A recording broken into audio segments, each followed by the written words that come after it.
നമസ്കാരം, മിൻ T V YouTube ചാനലിലേക്ക് ഏവർക്കും ഹൃദ്യമായ സ്വാഗതം. ഇന്ന് നമ്മൾ ചർച്ച ചെയ്യുന്നത് +2 കൊമേഴ്സ് ഹ്യൂമാനിറ്റീസ് വിദ്യാർത്ഥികൾ പഠിക്കുന്ന എക്കണോമിക്സ് ആണ്. +1 എക്കണോമിക്സ് എന്താണെന്നൊക്കെ നമ്മൾ പഠിച്ചതാണ്. +1 എക്കണോമിക്സിനെ നമ്മൾ 2 പാർട്ടാക്കി ഡിവൈഡ് ചെയ്തിരുന്നു. ഇന്ത്യൻ ഇക്കോണമിയും സ്റ്റാറ്റിസ്റ്റിക്സും. ഇന്ത്യൻ ഇക്കോണമിയും സ്റ്റാറ്റിസ്റ്റിക്സും പഠിച്ചു കഴിഞ്ഞ് നമ്മൾ +2 പോവുകയാണ്. +2 എക്കണോമിക്സിനെ പ്രധാനമായിട്ടും 2 ഡിവൈഡ് ചെയ്യുന്നു.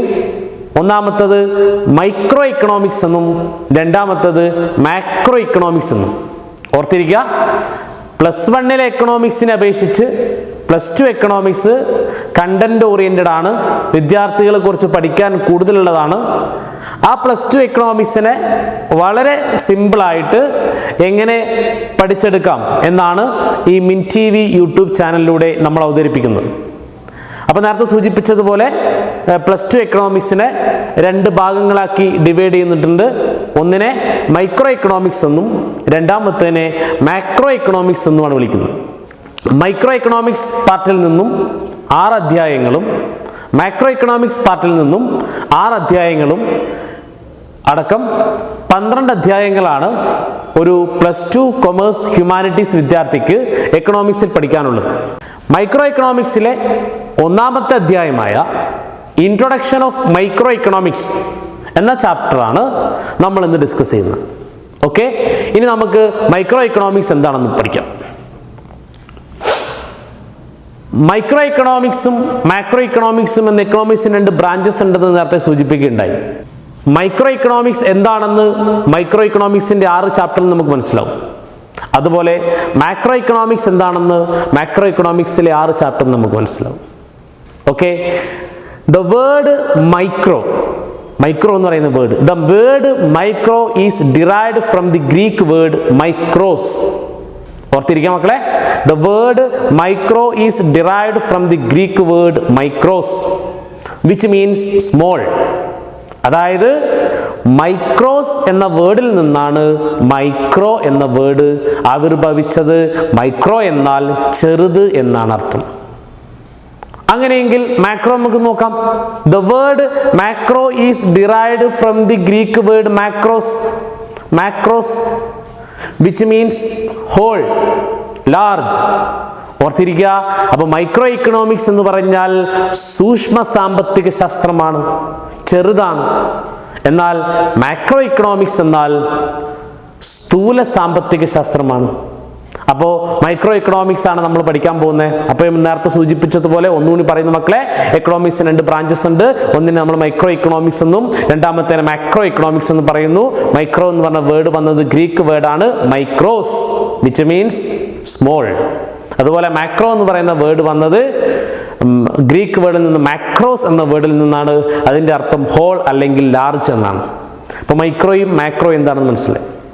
ഓക്കെ, ഇനി നമുക്ക് എക്കണോമിക്സിലേക്ക് പോവാം. മൈക്രോ എക്കണോമിക്സിൻ്റെ ഇൻട്രൊഡക്ഷനിലേക്ക് പോവാം.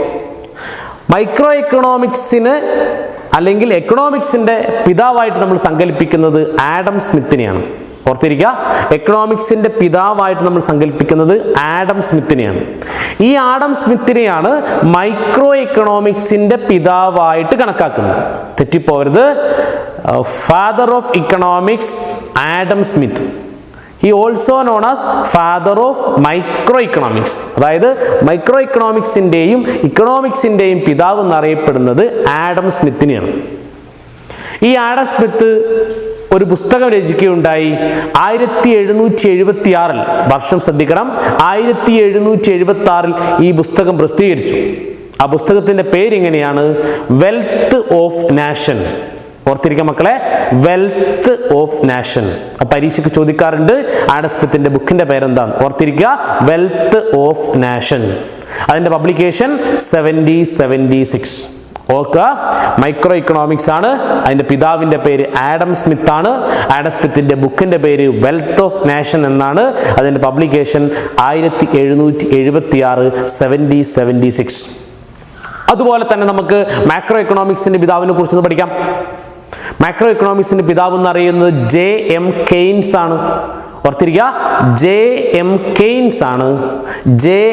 കെയ്ൻസ് ആണ് മാക്രോ ഇക്കണോമിക്സിന്റെ പിതാവ്. JM കെയ്ൻസ് ആണ് മാക്രോ ഇക്കണോമിക്സിന്റെ പിതാവ്.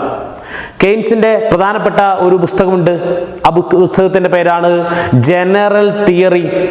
ഓർത്തിരിക്കുക, ജനറൽ തിയറി. ആ പുസ്തകം പ്രസിദ്ധീകരിച്ചത് 1936 ആ പുസ്തകം പ്രസിദ്ധീകരിച്ചത് 1936 അപ്പോൾ ഓർത്തിരിക്കുക, macro economics, JM Keynes, general theory 1936.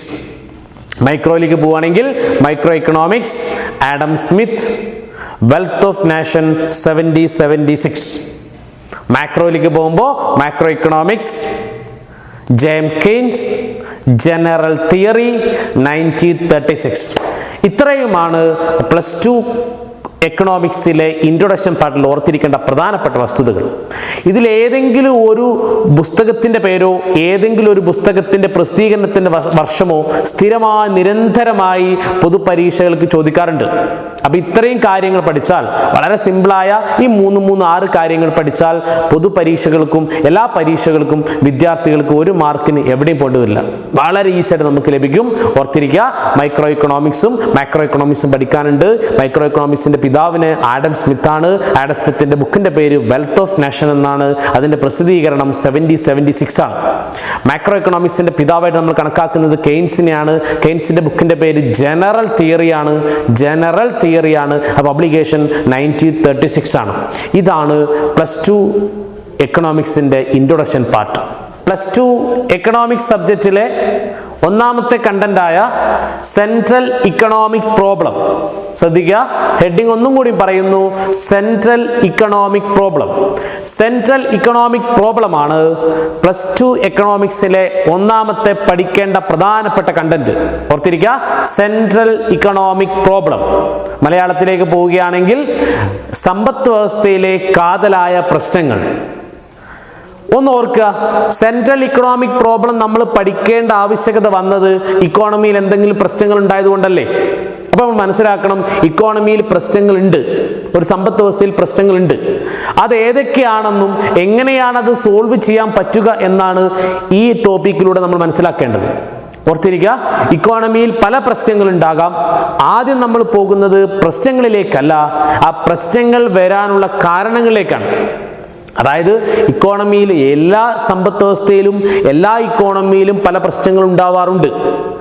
ആദ്യം നമ്മൾ പോകുന്നത് പ്രശ്നങ്ങളിലേക്കല്ല, ആ പ്രശ്നങ്ങൾ വരാനുള്ള കാരണങ്ങളിലേക്കാണ്. ഇക്കോണമിയിൽ പ്രശ്നങ്ങൾ ഉടലെടുക്കുന്നതിനായി അല്ലെങ്കിൽ ഇക്കോണമിയിൽ പ്രശ്നങ്ങൾ വരുന്നതിനായി 4 പ്രധാനപ്പെട്ട റീസൺസ് ഉണ്ട്. അതായത് 4 പ്രധാനപ്പെട്ട റീസൺസിന്റെ അടിസ്ഥാനത്തിലാണ് ഇക്കോണമിയിൽ പ്രശ്നങ്ങൾ വരുന്നത്. അപ്പോൾ ആദ്യം നമ്മൾ മനസ്സിലാക്കേണ്ടത് ഇക്കോണമിയിൽ പ്രശ്നങ്ങൾ വരാനുള്ള 4 കാരണങ്ങൾ ആരൊക്കെയാണെന്നാണ്. അത് നമ്മളൊന്ന് മനസ്സിലാക്കേണ്ടിയിരിക്കുന്നു. ഓർത്തിരിക്കാം മക്കളെ. ഒന്നാമത്തത്, ഹ്യൂമൻ വാണ്ട്സ് ആർ അൺലിമിറ്റഡ്. ശ്രദ്ധിക്കുക, ഹ്യൂമൻ വാണ്ട്സ് ആർ അൺലിമിറ്റഡ്. മനുഷ്യന്റെ ആവശ്യങ്ങൾ അനന്തമാണ്. Human wants are unlimited. 2, the resources are limited. Second one, the resources are limited. വിഭവങ്ങൾ പരിമിതമാണ്. ആദ്യത്തെ 2 നമുക്കൊന്ന് പഠിച്ചു നോക്കാം. 1, human wants are unlimited. 2, the resources are limited.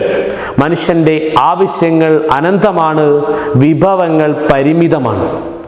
മൂന്നാമത്തത്, all resources have alternative uses. All resources have alternative uses. എല്ലാ വിഭവങ്ങൾക്കും ഒന്നിൽ കൂടുതൽ ഉപയോഗങ്ങളുണ്ട്, ഓൾട്ടർനേറ്റീവ് യൂസസ് ഉണ്ട്. All resources have alternative uses. എല്ലാ വിഭവങ്ങൾക്കും ഒന്നിൽ കൂടുതൽ ഉപയോഗങ്ങളുണ്ട്.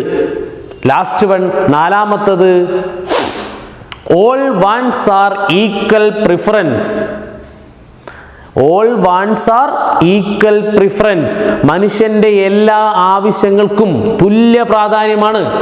മനുഷ്യന്റെ എല്ലാ ആവശ്യങ്ങൾക്കും തുല്യ പ്രാധാന്യമാണ്. മക്കളെ ഒന്നുകൂടി നോക്കുക, ഈ 4 കാരണങ്ങൾ കൊണ്ടാണ് ഇക്കോണമിയിൽ പ്രശ്നങ്ങൾ ഉടലെടുക്കുന്നത്. ആ 4 കാരണങ്ങൾ നമ്മൾ പഠിച്ചു. ഒന്നാമത്തത്, human wants are unlimited. Second one, the resources are limited. Third one, all resources have alternative uses.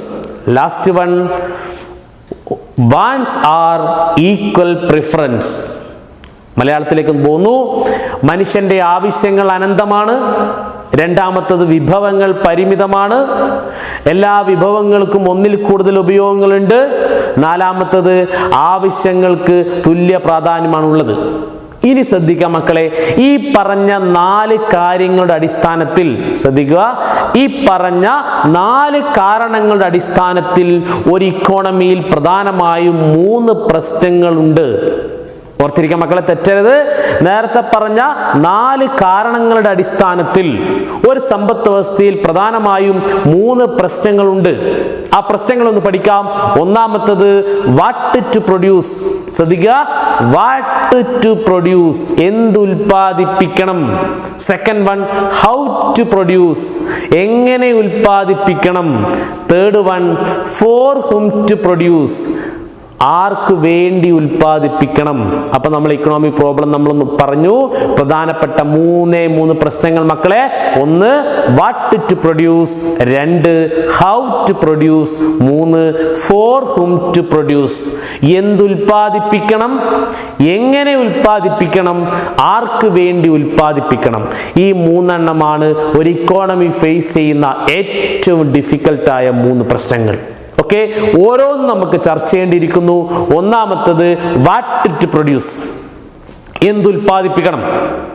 ഒരു ഇക്കോണമി നേരിടുന്ന ഏറ്റവും പ്രധാനപ്പെട്ട വെല്ലുവിളിയാണ് എന്തുൽപ്പാദിപ്പിക്കണം എന്നത്. അതിന് ഉത്തരം നമ്മൾ കണ്ടെത്തേണ്ടിയിരിക്കുന്നു.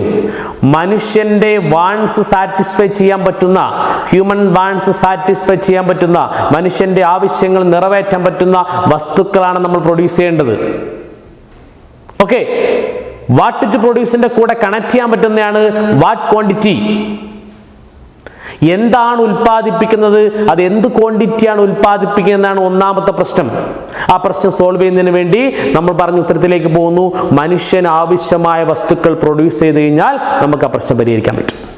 ഓക്കെ, രണ്ടാമത്തെ പ്രധാനപ്പെട്ട പ്രശ്നം എന്ന് പറയുന്നത് the second problem how to produce ആണ്. എങ്ങനെ ഉൽപ്പാദിപ്പിക്കണം, ഹൗ ടു പ്രൊഡ്യൂസ്. ഓർത്തിരിക്കുക, ഹൗ ടു പ്രൊഡ്യൂസ് വളരെ ഇമ്പോർട്ടൻ്റ് ആണ്. പരീക്ഷയ്ക്ക് 1 വേർഡുകളായിട്ട് ചോദിക്കാറുണ്ട്. ഓർത്തിരിക്കുക, ഹൗ ടു പ്രൊഡ്യൂസ്, എങ്ങനെ ഉൽപ്പാദിപ്പിക്കണം. ഒരു ഇക്കോണമിയിൽ 2 രീതിയിൽ ഉൽപ്പാദനം നടത്താം. 2 ടെക്നിക്ക് ഉണ്ട്, 2 ടെക്നിക്ക് ഉണ്ട്. ഒന്ന് ലേബർ ഇൻറ്റൻസീവ് ടെക്നിക്ക് എന്നും രണ്ടാമത്തേനെ ക്യാപിറ്റൽ ഇൻറ്റൻസീവ് ടെക്നിക്ക് എന്നും പറയുന്നു. ഓർത്തിരിക്കുക, ഒന്ന് ലേബർ ഇൻറ്റൻസീവ് ടെക്നിക്ക്, രണ്ടാമത്തത് ക്യാപിറ്റൽ ഇൻറ്റൻസീവ് ടെക്നിക്ക്. നേരത്തെ 2 രീതിയിലാണ് ഉൽപ്പാദനം നടത്തുന്നത്. ഒന്ന് ലേബർ ഇൻറ്റൻസീവ് ടെക്നിക്കാണ്, രണ്ടാമത്തത് ക്യാപിറ്റൽ ഇൻറ്റൻസീവ് ടെക്നിക്കാണ്. ലേബർ ഇൻറ്റൻസീവ് ടെക്നിക്ക് എന്ന് പറഞ്ഞാൽ തൊഴിലാളി തീവ്ര യജ്ഞ രീതി. ക്യാപിറ്റൽ ഇൻറ്റൻസീവ് ടെക്നിക്ക് എന്ന് പറഞ്ഞാൽ മൂലധന തീവ്ര യജ്ഞ രീതി. ലേബർ ഇൻറ്റൻസീവ് ടെക്നിക്കിൽ നമ്മൾ മനസ്സിലാക്കേണ്ടത് ലേബർ ആണ് കൂടുതൽ, ക്യാപിറ്റൽ കുറവാണ്. അതായത് മോർ ലേബറും ലെസ് ക്യാപിറ്റലും ആണെങ്കിൽ ആ ടെക്നിക്കിന് വിളിച്ച പേരാണ് ലേബർ ഇൻറ്റൻസീവ് ടെക്നിക്ക്. അങ്ങനെയെങ്കിൽ ക്യാപിറ്റൽ ഇൻറ്റൻസീവ് ടെക്നിക്ക് എന്താണെന്ന് നമുക്കറിയാം. ക്യാപിറ്റൽ ഇൻറ്റൻസീവ് ടെക്നിക്കിൽ നമ്മൾ പഠിക്കേണ്ടത് മോർ ക്യാപിറ്റലും ലെസ് ലേബറുമാണ്. ഓർത്തിരിക്കുക, മോർ ക്യാപിറ്റലും ലെസ് ലേബറും. അപ്പൊ ഇത്രയേ ഉള്ളൂ. 2 തരത്തിലുള്ള ടെക്നിക്ക് ഉപയോഗിക്കാം ഹൗ ടു പ്രൊഡ്യൂസിൽ. ഒന്ന് ലേബറിന് ഉപയോഗിക്കാം, അതിന് വിളിച്ച പേര് ലേബർ ഇൻറ്റൻസീവ് ടെക്നിക്ക് എന്നും. രണ്ടാമത്തത് ക്യാപിറ്റലിന് ഉപയോഗിക്കാം, അതിന് വിളിച്ച പേര് ക്യാപിറ്റൽ ഇൻറ്റൻസീവ് ടെക്നിക്ക് എന്നും. പരീക്ഷയ്ക്ക് ചോദിക്കുന്ന ചോദ്യം എങ്ങനെയായിരിക്കും? The choice of technique is related to dash. The choice of technique, അതായത് ടെക്നിക്കിലെ ചോയ്സ് എവിടെയാണ് വരുന്നതെന്ന്. അതിന് ഉത്തരം ഹൗ ടു പ്രൊഡ്യൂസ് ആണ്, വാട്ട് ടു പ്രൊഡ്യൂസ് അല്ല. ചോയ്സ് വരുന്നത് ഹൗ ടു പ്രൊഡ്യൂസിലാണ്. നമ്മൾ പഠിച്ചു 2 തരം ചോയ്സുകളുണ്ട്.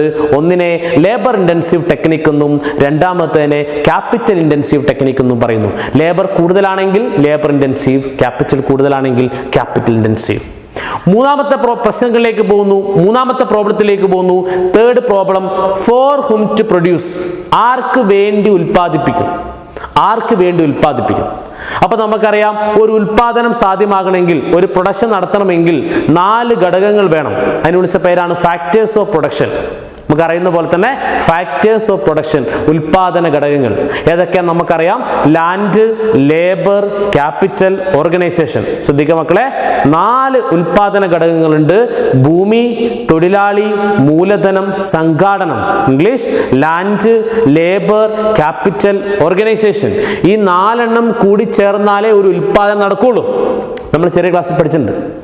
എക്കണോമിക്സിലേക്ക് വരുമ്പോൾ ഫോർ ഹും ടു പ്രൊഡ്യൂസ് എന്നതിൻ്റെ ഉത്തരം ഈ ഫാക്ടേഴ്സ് ഓഫ് പ്രൊഡക്ഷൻ്റെ റിവാർഡിന് വേണ്ടിയാണ് നമ്മൾ ഉൽപ്പാദിപ്പിക്കേണ്ടത്.